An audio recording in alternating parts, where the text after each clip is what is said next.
Hello, it's Don. Okay, we got us a little job this morning.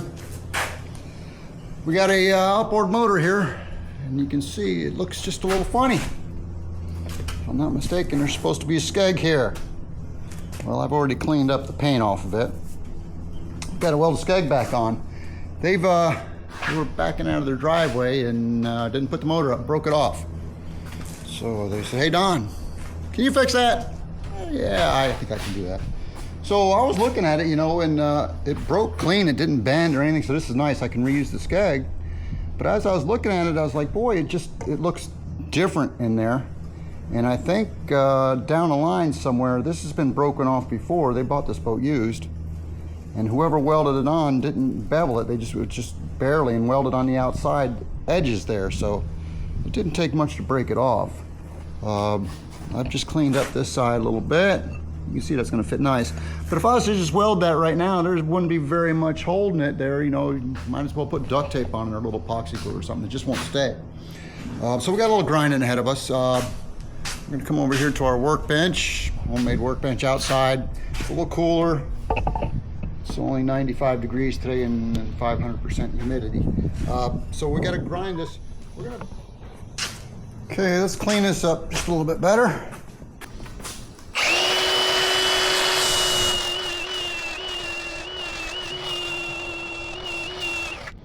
What I'm getting out of there, I don't know if you can see it, but all those imperfections in the old weld, we're gonna pull that out of there and just leave a small flat down the middle.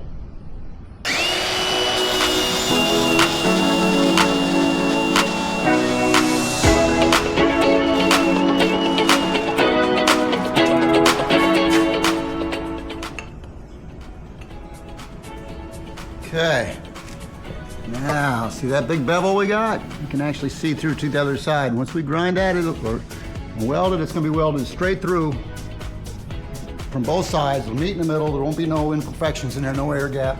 If they break it off again, they're gonna have a big problem. All right, let's get that welder set up. Let's show you what we do there. Okay, we're getting ready to weld. Getting things set up, we got to make transfers over on the welding machine. This is a Millermatic 210, a good old classic. It's like 100% duty cycle. You can weld all day with this thing. It doesn't hurt it. It does a lot for me. With the spool gun, obviously, I can weld aluminum now.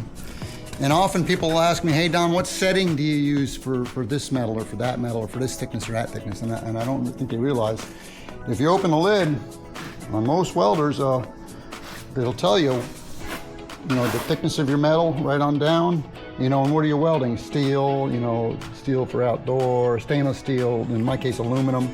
I'm gonna deem this 3/8 thick. That's a pretty heavy piece of aluminum there. So I just come to my gauge, aluminum, and it'll tell you, you know, for what wire you're using, 030 or 035. I'm using 030, and it comes across, it's the same. They're gonna say, set my machine up on 7 and 80. And I come over here and I'll turn my wire speed to 80, my voltage to 7. So that's jamming, that's rip and rip. Now, here's a good one. A lot of people are like, you know, also I had to switch my gas. You know, I use a 75-25 mix for welding steel. We're using argon for aluminum. You know, it's a different gas. Well, I got to purge this system out, and you know, most people are like, oh, I hate to blow all that wire out while I'm purging my system out. Well, you don't have to. Pull all that wire out. I got my gun here. All right, so what we're gonna do, we're gonna turn the machine on. And we're gonna turn our wire speed all the way down to nothing. And I'm gonna pull the trigger and I'm gonna let it purge out a bunch of air. You know how much? I don't know, but enough.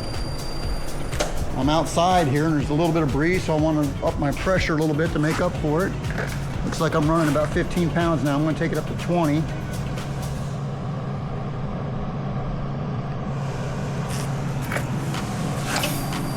Staying constant. And it doesn't take much air. I'm sure by now I've got it. So there you go. I've wasted a whole 1 foot of wire. No big deal. No big deal. We can live with that. Make pliers, cut that off. Usually I like about 1/4 of an inch sticking out or so. Turn the wire speed back up.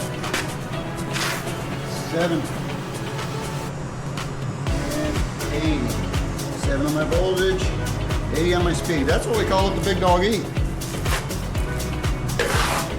Okay, so we got everything loaded up here, ready to go. I'm gonna get this stuff, try to clamp it into place if I can. And we're gonna tack it and get the tape measure. We'll measure from the spot down on both sides, make sure we got it centered up. And I'm not gonna throw the heat to this because, you know, there's gear.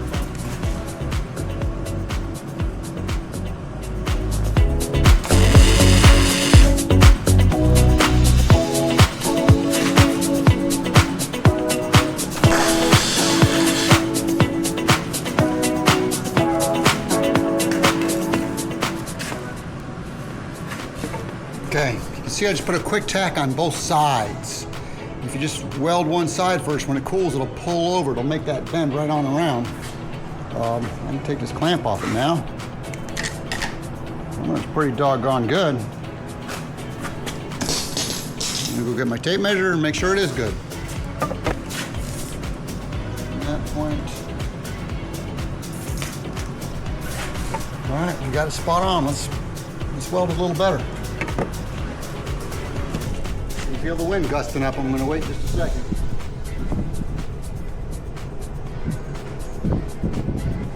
Of course, there's no wind all day until I go to weld.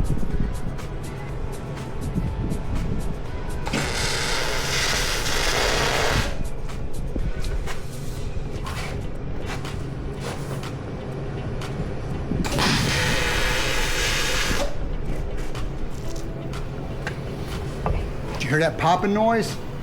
I slowed down and the weld started catching up to myself and running into it. You gotta go fast with this aluminum. You gotta let it run. You gotta let it go. All right, I'm gonna brush this with my wire brush that I use only on aluminum. Right here.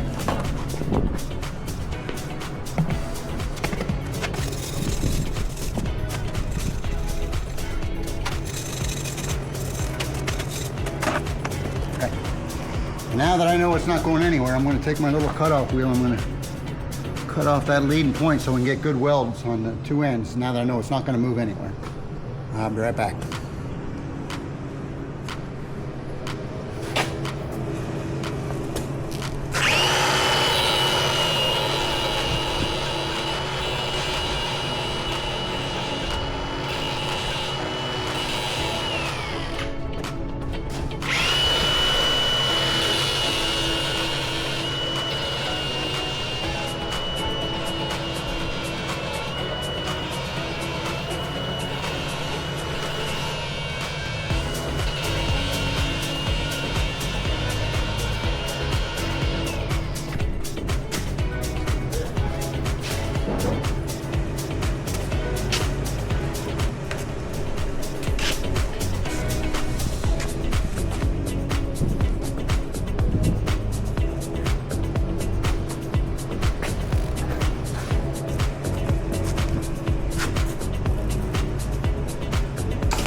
All right, we're gonna let that cool for a little while.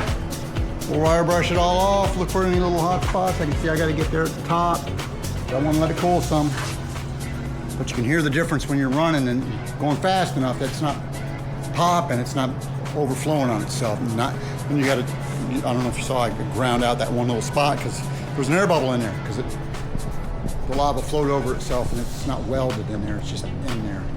All right, we'll be back in a minute. Let this cool a bit.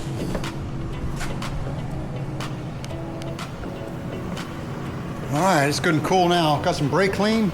I've wire brushed it. You can see here I've just ran a flapper disc over it. I got a couple real small pinholes, nothing that's gonna cause a problem with strength. But just the same, I'm gonna clean this again. I've wire brushed it. We're gonna spray a little brake clean on it to get all the contaminants out. And then we're gonna do a quick weld on this other side, fill them little pinholes, let that dry, clean. We'll flapper biscuit down. It probably won't need no body filler or anything. This is probably gonna come out real nice. We'll just smooth it out. We'll spray it with some etching primer. I'll get some Suzuki white and we'll paint it up and nobody will ever know any better. Well, I forgot to turn the camera back on. But rather than trying to fill all them little pinholes, just ran a bead right down the whole stretch there. We'll let that cool. And then we'll come back, feather that off the flapper disc. Then we'll do our painting. That part's done. We got a little wiring to do next, but hey, he's got a Skeg on there now. Looks good. I'm happy with what got so far. All right, time to make it pretty.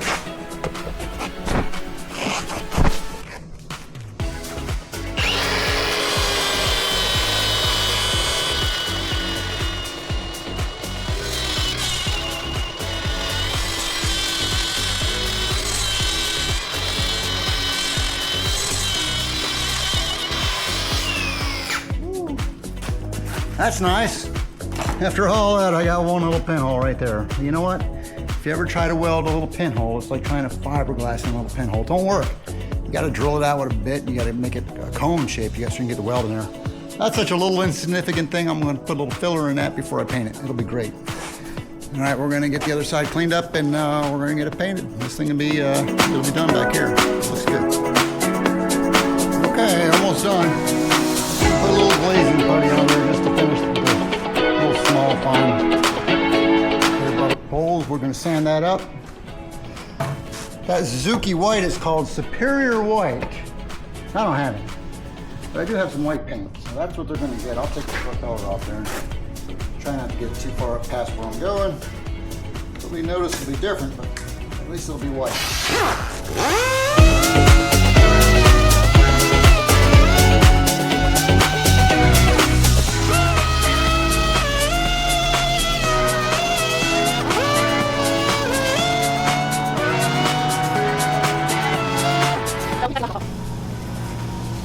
That looks good. That didn't take much. Let's do the other side. Tape it off, get some paint on it.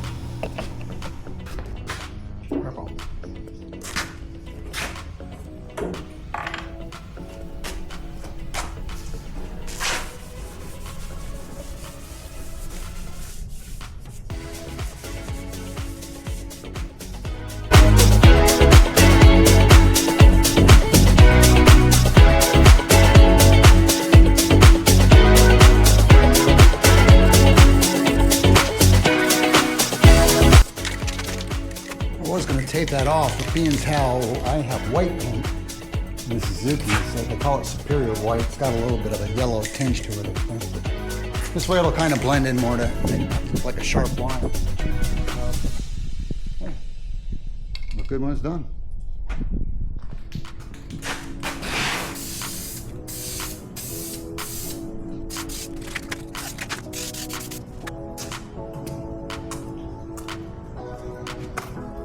Doesn't look half bad. Let that set for a minute, give it one more coat, call it good. So start to finish, you know, between setting up the welder, you know, switching it from steel to aluminum, all the different gases and all, getting everything set up, getting the lower unit prepped up, cleaned up, beveled off, clamped into place, welded, cleaned up, welded again, cleaned up, a little bit of putty smoothed off, painted. All in all, this has been about a 2-hour job. So if you break your Skeg off and you go to the welding shop, and don't be surprised your bill's gonna be a little more than 50 bucks. It's just not that easy.